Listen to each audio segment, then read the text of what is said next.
We got dynamic effort, bench press, using the smaller shoulder saver bar here. We got chained accommodating base resistance. We're gonna be hitting triples here. We have 8 triples at the top. We're using about 45-second rest periods, and we're gonna work up to that little by little. We're gonna ramp the weight up, get it to the point where we get 8 meaningful sets in, back to back to back to back, and then we're gonna be moving on to accessory work that's gonna be happening with the row and the pull down.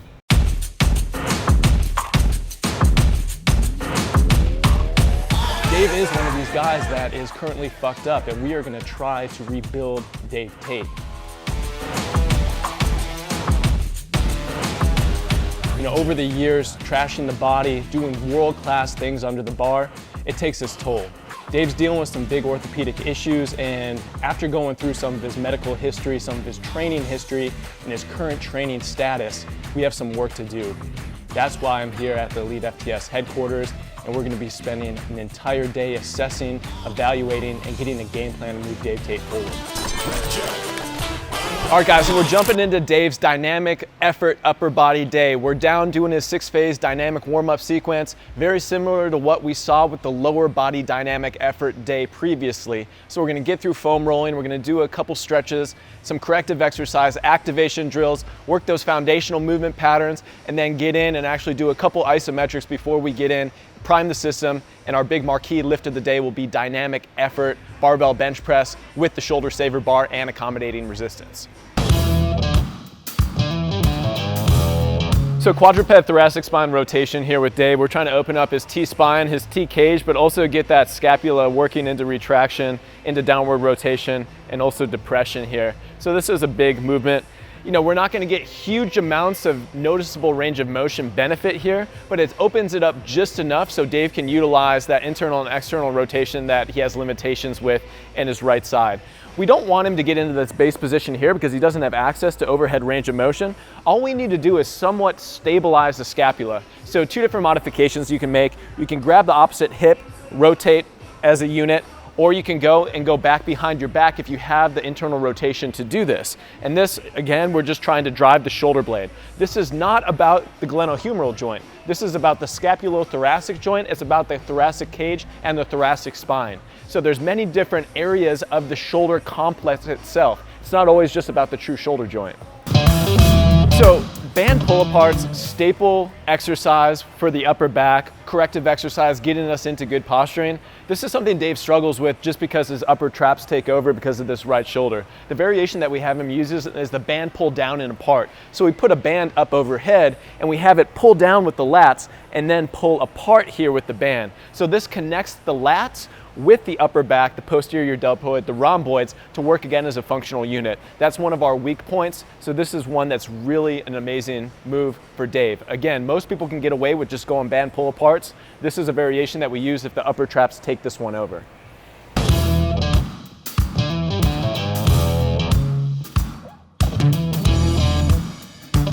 So we're working on the push-up pattern here. Again, this is just grooving the pattern. Dave's not gonna get a heavy training effect from here. You can see this is almost like a wall push-up, but what Dave is using here is a false grip, really to open up, optimize that humeral carrying angle. But the big thing here is we're not doing a fucking kneeling push-up. We're getting the full body involved. He has glute tension, he has core tension, and he's working through the dynamic components, moving into the press at the upper body. That's what we wanna do to groove the pattern.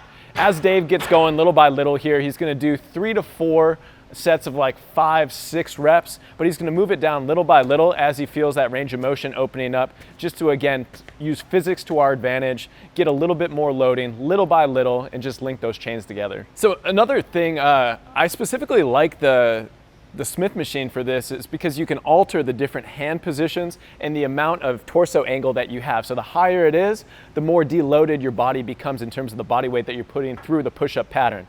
So Dave started a little bit higher today because he was getting joint crepitus in the elbow, a little bit in the shoulder, even to the point where I could hear it happening standing like a foot or 2 back from him. So he moved up and then auto-regulating little by little, taking it down little by little as that range opens back up. But again, we're trying to go pain-free range here. So if it needs to be higher, it needs to be higher. We're again trying to train the movement pattern itself. This is practice. We're talking about practice.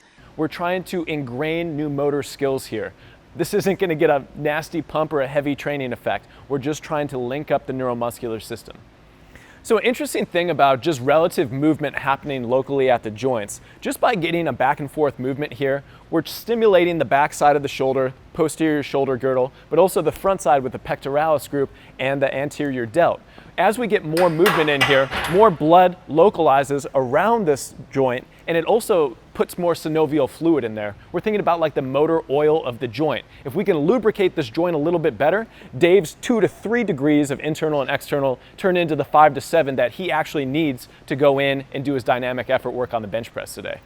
Last one, phase 6. Cns stimulation. Dave, again, is not going to be doing any plyometrics with the ball. That's what we'd usually do in this phase of the warm-up, but we're doing isometrics here. We're again getting into the position that we're going to be pressing from, more of a sport-specific, movement-specific position, horizontal base, and he's using about 3 to 7 seconds max effort pushing the ball into the rack. The reason that we're using the ball here is because we can get into a neutral grip, we can push into the rack, just so we're not pushing our hands against an immovable object that's a little bit more blunt force.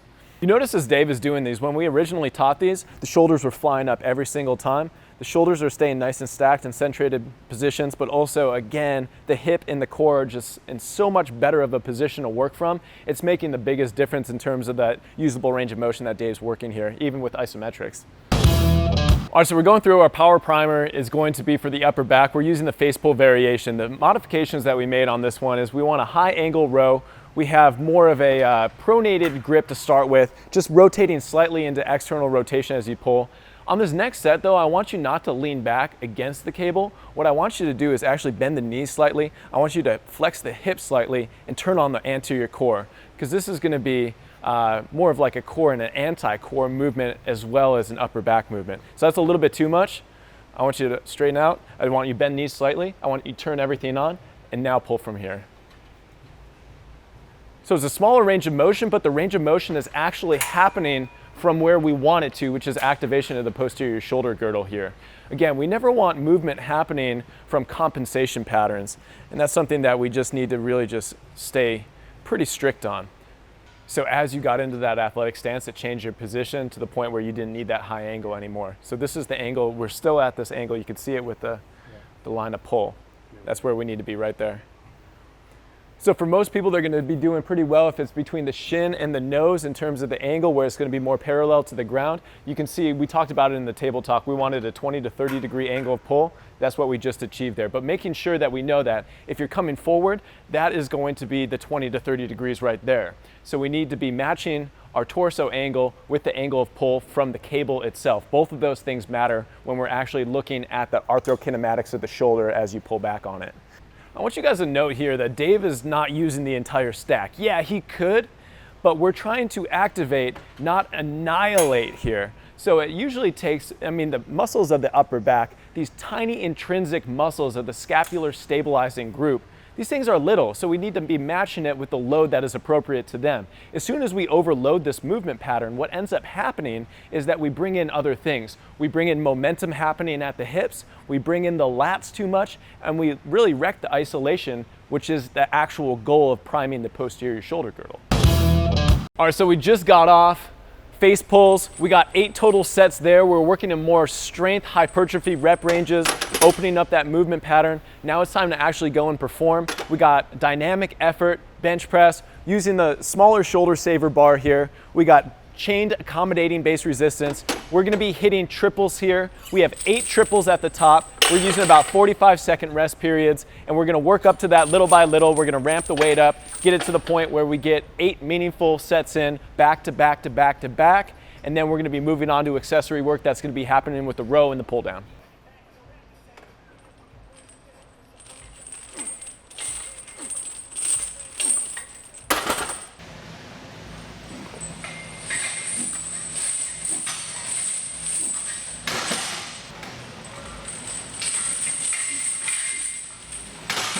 So you notice on that one, just a slight variation of the hand position, very, very slight. If you guys were to laser in, it would look at about a ½ inch on either side.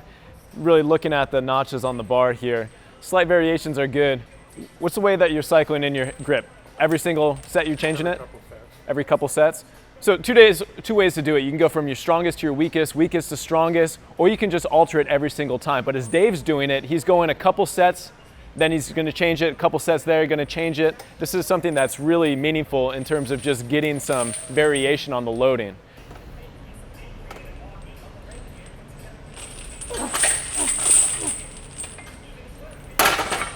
Next time you guys go to bullshit your setups and you do a sloppy set that hurts the front side of your shoulders, just kind of look back at what Dave's doing and his intensity of the setups here. People don't usually get hurt because the rep is bad. They get hurt because they don't spend the time and the emphasis on the setup, thinking that the rep is the only thing that matters. It's not. Spend the time, spend the focused energy on your setups, optimize your positions, and then you're going to perform pain-free more times than not.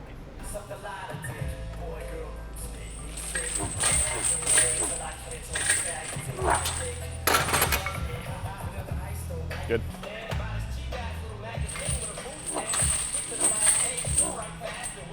So we spoke to this before, but what Dave's mentioning here is that his closer grip is the one that is really struggling to bounce back, but he's actually training this one last strategically because he wants to put a little pre-fatigue in the system. He wants to take down the external weight that is needed to stimulate that dynamic effort training effect. And this is a really smart, pain-free way to go about things because we again are getting into the position where we need to work hardest to stabilize from, which will be that more neutral grip position. And it's something that he can extend a set if he wants to extend it. He can extend rep schemes if he wants to extend it here. And we're getting down to the last 2 working sets here, so we have a little bit more freedom to work on a weak link.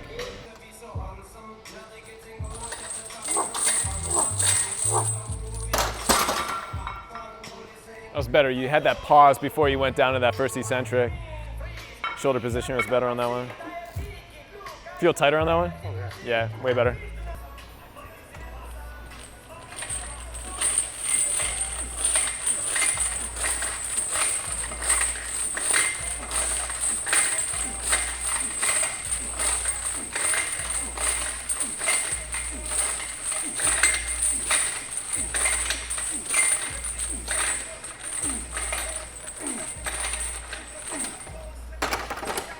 All right, so we didn't hit a triple there. Dave hit 25 repetitions. That was something that was the last set. If you guys are looking at the bar weight plus the accommodating resistance, we got 20-pound chains on each side, about half of them around the ground. So we got 10, 20, 30. We got about 60 pounds of total chain going from 0 to 60 pounds at the top.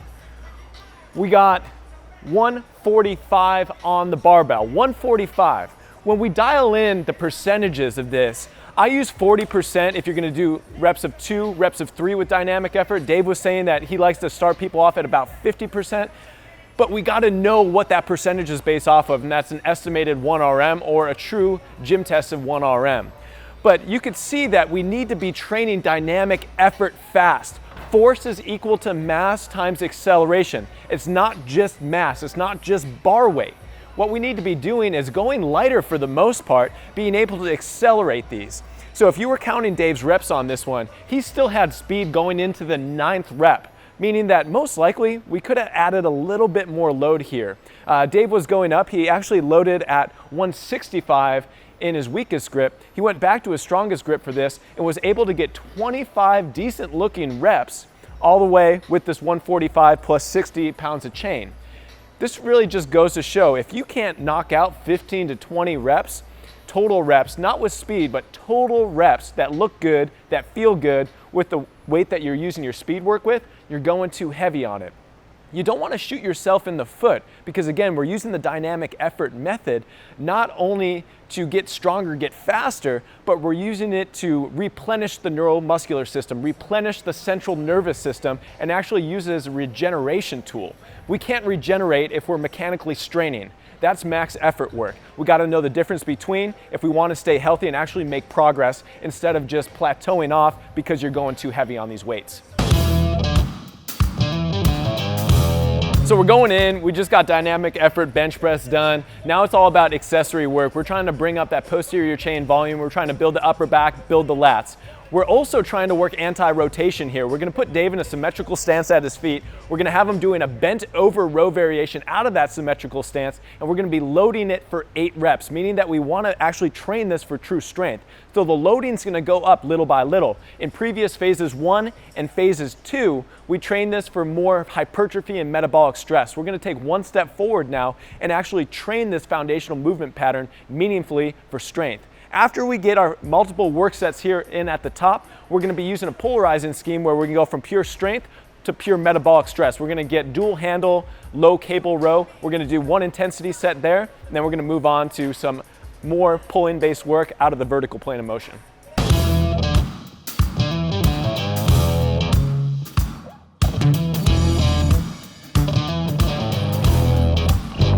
Good.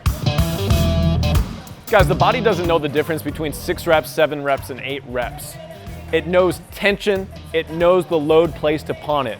So that would be the same if it was 6 reps, 7 reps, 8 reps, it doesn't matter. As long as we're in the general ballpark, which is like 5 to 10 for strength, that's what we're looking at. It's gonna alter set by set as well. Again, we're looking at the tissue training effect. This is not competitive bar weight that we're looking at with the big 3 movements here.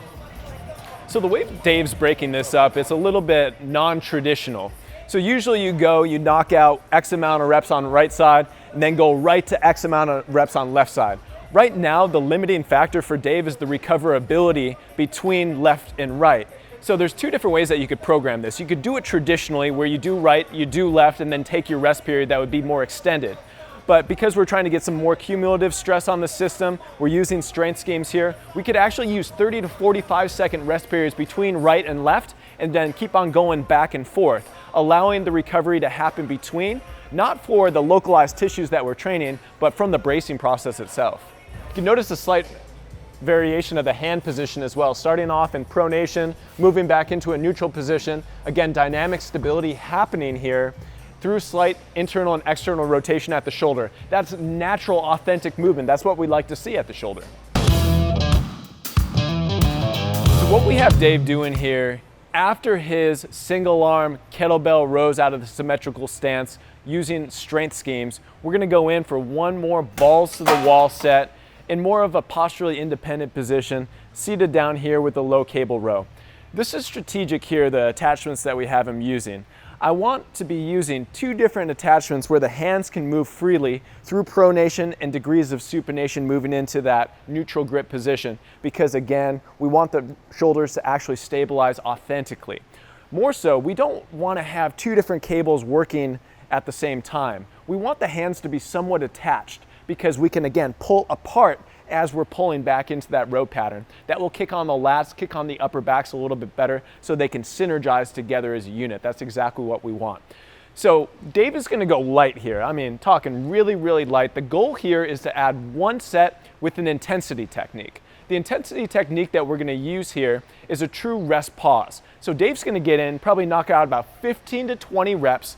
He's gonna be taking some nice deep breaths for 15 seconds. He's gonna be going in with that same load, knocking it out to pure failure, and then 15 seconds more deep breathing, one more time to pure failure. So I'm anticipating like 15, 8, 4 being the set. Once we get to failure 3 times, that's the only set that we're gonna do out of this motion for the day to end off the horizontal rowing pattern.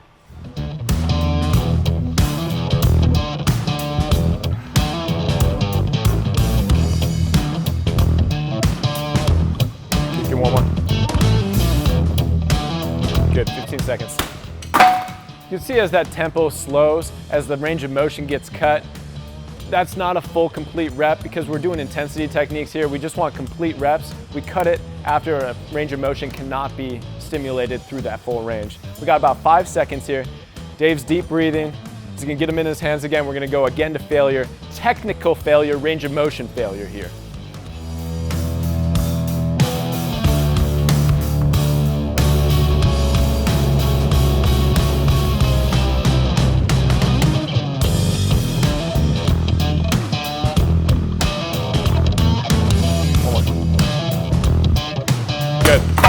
So we got to about 5 reps there. It's about where we thought it would be. Another 15 seconds, really just working on the breath here. I don't give a shit how many reps are getting done. I care that we hit muscular failure. That's the goal with these. We got 5 seconds, Dave. Clean reps.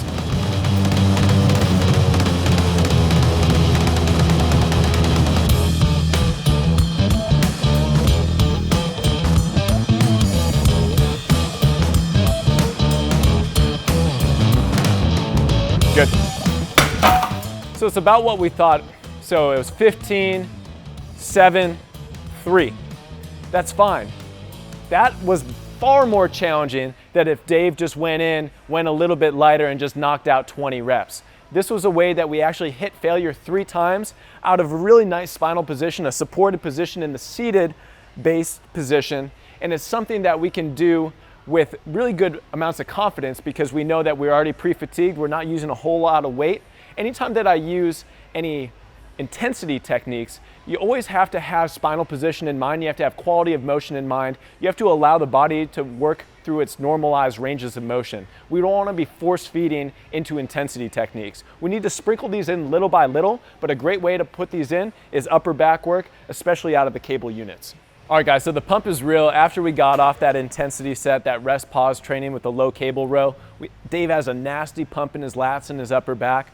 What we want to do here is just add just a tiny bit more of volume through more of like a high row variation. Dave doesn't have access to the true vertical plane of motion, but the way that we're going to do this is we're going to take loading far down and we're going to actually use more of a accentuated eccentric motion to really almost stretch out the lats under tension and under loading. We're going to do this with 3 sets. We're going to be climbing in weight little by little. We're going to be doing a continuous load. We're going to have about 60 to 75 seconds between these, but we want actually 3 to 4 seconds out on the eccentric lengthening of the lats. Again, we're going to keep loading very, very light here, but I want pure volitional control throughout all these ranges of motion and just making sure that we have control over the shoulders, the torso position, and really just getting a tiny bit more of work in here without compensating.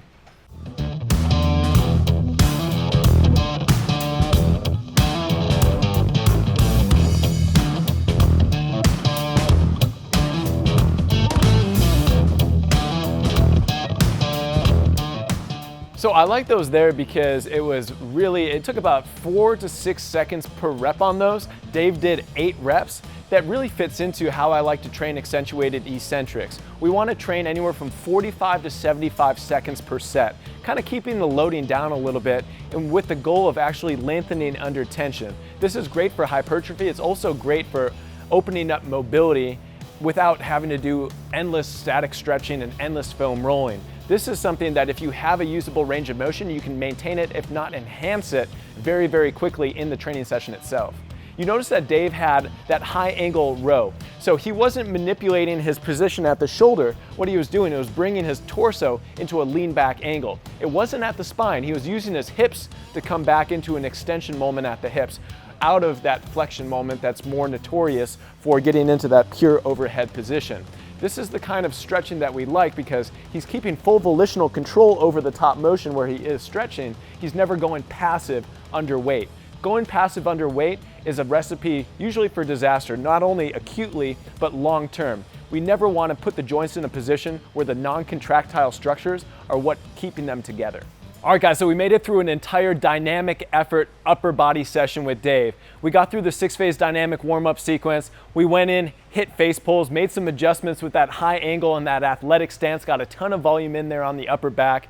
And really, Dave performed extremely well today on his dynamic effort bench press, dialed in the chain loading, altered the grip slightly, and really got a lot of quality work in there. I was really, really impressed from what I saw. I was even more impressed from what I saw out of Dave's row and Dave's accessory work on the upper back and on the lats. I was absolutely blown away by the way that Dave was able to connect his hamstrings, his glutes, and his core in an anti-rotation based position with the kettlebell symmetrical stance rows. I was absolutely blown away, and I've been doing this for about 10 weeks with Dave. I can't wait to see the response that you guys have after seeing some of these performances on video. If I'm blown away, you guys should be blown away as well, because night and day difference of what I saw 10 weeks ago to what I saw today. We even got intensity techniques in here with a rest pause set on the low cable row. That was something that was a pipe dream 10 weeks ago for us to add an intensity technique into training. Today it just happened, and then Dave did pull downs after that. It really just goes to show buying into the system, being able to work little by little, taking step-by-step progressions forward, it really pays off dividends. You know, it's only been 10 weeks, but I'm really looking forward to this next 4 to 6 week block, Dave's phase 3 of training, because we are making huge strides forward, and that's something that I knew would happen if, again, the system was bought into. And being here at Elite FTS the last couple days, I'm really looking forward to seeing the next phase of training because Dave's bought in, he's doing the work, and it's really paying off dividends for him.